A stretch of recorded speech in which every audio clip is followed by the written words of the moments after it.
Um, Regarding the investigations, so obviously there's these investigations, they're not gonna stop, right? As long as I don't shut up, these investigations won't stop. So these investigations won't stop. Like I said, I don't know if this is political, but I did put up, if the investigation is created by the school board, then I should be able to use my school board Facebook account to say, fight this investigation and let us know what you think. There's nothing partisan about that, nor have I said anything partisan on my school board page. So whatever, I mean, everybody can look at that. Before I go further, I actually wanted to take the time, I wanted to apologize to my fellow school board members. Last time, I think at the last meeting, I said go to hell. I said I wasn't afraid to tell you to go to hell, but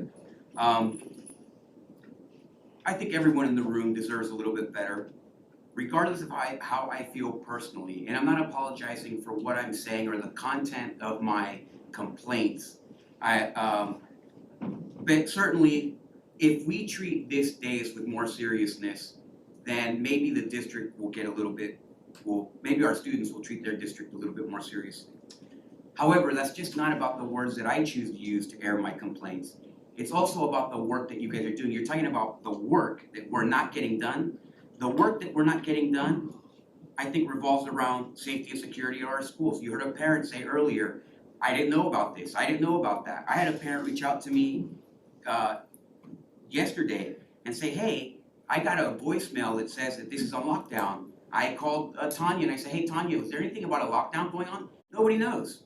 So if there's a lockdown going on, parents are getting voicemails, there's a lockdown, nobody tells a school board member that there's a lockdown. Usually we do, but not this time. Obviously it just points to a lack of formality on the things that are deadly serious, right? Also, they're watered down half of the time. So somebody says, oh, a student had a bump on the head today. Student was thrown on her head by an SRO. A little bit more serious than is projected in the communication that we get. We should be communicating immediately, transparently, and with high quality to the public whenever something happens. Now, and here's the thing, this is the world that I come from. If you're talking PR, you hesitate, you do this, you paint it in a nice color, and then you release it. But our job is not PR. Our job is to serve the parents and protect the students, right? And we're not doing a great job. Certainly, when I was on Facebook Live at Canoe Creek K-8, and I was helping kids across the street because there's no crossing guard, there was nothing political in that statement. It was me flabbergasted at the idea that we're allowing kids to cross the street. And for 15 or 20 minutes, it's just straight pandemonium, kids between cars, like a game of Frogger. It was incredible. And to know that we knew about it and didn't do anything about it is mind-boggling to me.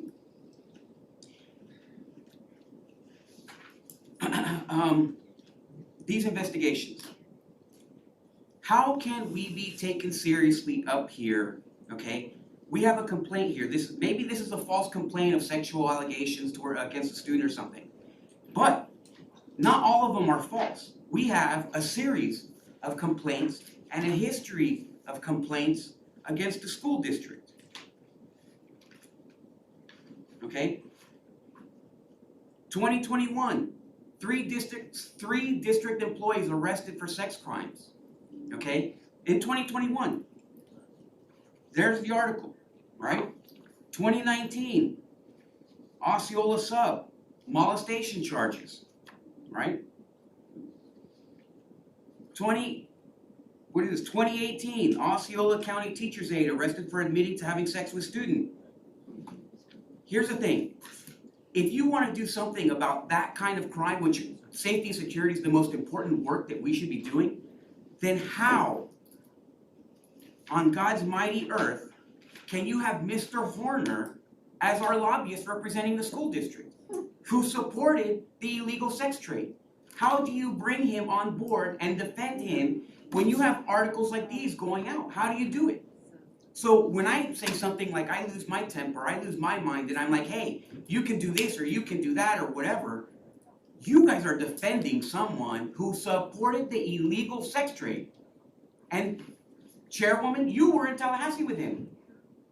seen by many of my friends hand in hand with somebody who, that's a fact, you don't have to, you can wait your turn. Hold on. So, Hold here's the on. thing, Who so was you're. I advocating on behalf of? And You, who was I lobbying? I'm more concerned, Who was I I'm lobbying? speaking still, thank you, I have the floor. Hold on, point of order, Mr. Koppenbacher, point of Yes. order. The challenge with when you speak, Mr. Arguello, is that you make allegations that we cannot refute because we are trying to be professional. Okay, You just told us all to go to heck last week and we Yes, just I sat here and took it.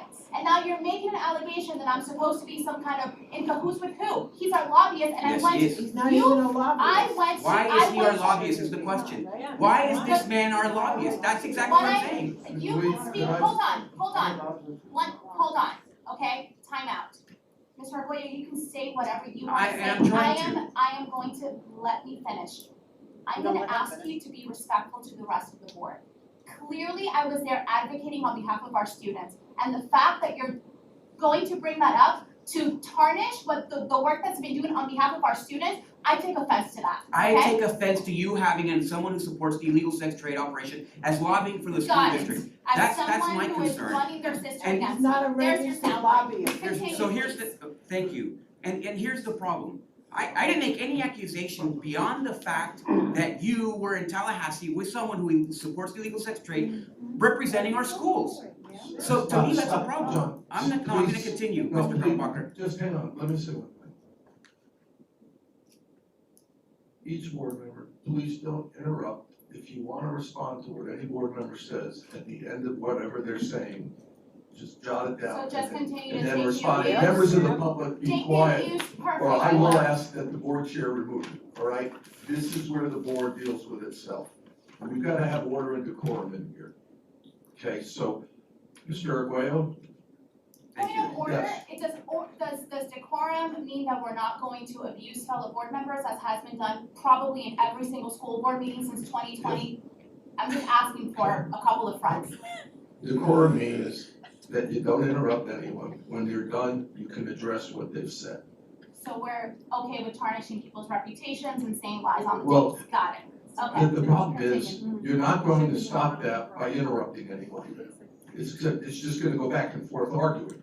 By letting people say what they're gonna say, the board can then decide to respond to that board member and in any way they want, and then go on. Now, I will tell you, I've lived through this once in my career, and I ended up recommending to the board that they put a time limit in for every board member.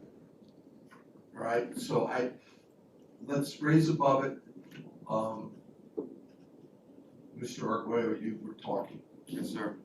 So, here's a gentleman, and here's the problem when you invite someone like Mr. Horner to represent students. Aside from the fact that if it doesn't catch your moral compass and say, you know what, this is wrong, when we have issues like this, then we shouldn't have someone like this at the school board. The person that he's embracing here, Mr. Horner, is Mr. Kalish. Mr. Kalish just submitted a grievance, an investigation, to have an investigation against me. Mr. Kalish runs some organization called, I don't know what, but he dresses up like Batman and he's hugging kids. So Mr. Kalish also is a felon. So now, Mr. Horner is hiring, from what I understand, a surrogate to perform, to basically fight against, so you're giving guy, and this is the guy that you gave a bus to, right? He and his wife, okay, I think he was trading a car for guns when he was a felon or something like that. These are serious charges. Parents, right, who may have a felony can't go to their kids' games. They can't volunteer at their kids' school. But we have felons here at doing this work, hugging our kids and taking pictures and then making money off of it. So I don't know how that, I want an explanation. I'm not gonna bring this up every single time because how you allow this to happen. We have parents who cannot come to volunteer for their kids, but we have a lobbyist who supports illegal sex trade. And then we have this gentleman here who is a felon who wouldn't imagine that he could pass the background check to be in our schools. And I think that he was given a waiver or something like that so that he could. And now he's filing thing. And then the other person, the other executive of this organization, who was I mean, these are the individuals, okay? Urinating in a police car. These are the people that you're choosing to bring and defend, but the people who are doing good stuff, you guys are leaving hanging to dry. You guys don't like people to ask questions, but this is all true. This is all public record, okay? And unlike the accusations against me, this is not false. This is all real. This is all real. This all happened. Even our not such great reporters covered this and put this out there, okay? So you're gonna keep sending and having your surrogates, because at this stage, that's the only way I can view it. Mr. Horner is a surrogate. Now, you guys are using your lobbyists to perform a political action against me, fighting me because of the questions that I'm asking here. And let me drive this point home here before I finish. I had a meeting, I've had several meetings with Dr. Pace, okay? I had a recent meeting with Dr. Pace, and Dr. Pace sat across the table from me, and she gave me a warning. Essentially what she told me was, it's time to shut your mouth. And if you don't shut your mouth, then we're gonna go public on you. And guess what happened next? Mr. Horner files his lobbying investigation. The news is here ready to cover, coincidentally the news is here ready to cover it. So, okay, it's coincidence. It's coincidence. But all of these, the other person who filed an ethics complaint against me on the board of the same organization of the fellow who dresses like Batman, all right? The other one, someone who, from an HOA group who files, and then what does she use? The same information that the guy from Batman uses, right? So we're gonna keep going. Now, so I'm gonna be found, according to our investigations, guilty over and over and over again of violating school policy, okay? But when somebody kicks down my door and is screaming at me with their finger in my face, that's not a violation or intimidation. But me, okay, I'm gonna get pinged for this over and over again. So here's the bottom line. I'm gonna keep doing my work. I'm not gonna give up, because as long as I get over and over and over again the public coming to me and saying, you know what, don't stop what you're doing. Don't stop what you're doing, keep going, keep going, keep going, don't let them rest, don't let them do it, don't let them get away with it. And when I hear that, and then I have kids telling me that I'm their voice, you're damn right, I will be your voice. I'll be the public's voice, because they don't have another one on here. And until someone has the courage to say, you know what, we're gonna square away this, we're not gonna have felons here anymore, we're not gonna have people that support the illegal sex trade anymore, we're not gonna be giving contracts to our buddies anymore, then I'm gonna keep going. So you keep filing your complaints. I think we already know that the governor's not gonna do anything about these complaints, right? We imagine that the governor's he's not gonna come down here and say, you know what? We're gonna get involved in this. It's something that lacks so much seriousness. But at the same time, I don't appreciate being threatened by the superintendent. I don't appreciate being threatened by anyone here. Mr. Bass, I'm gonna dispute what you said.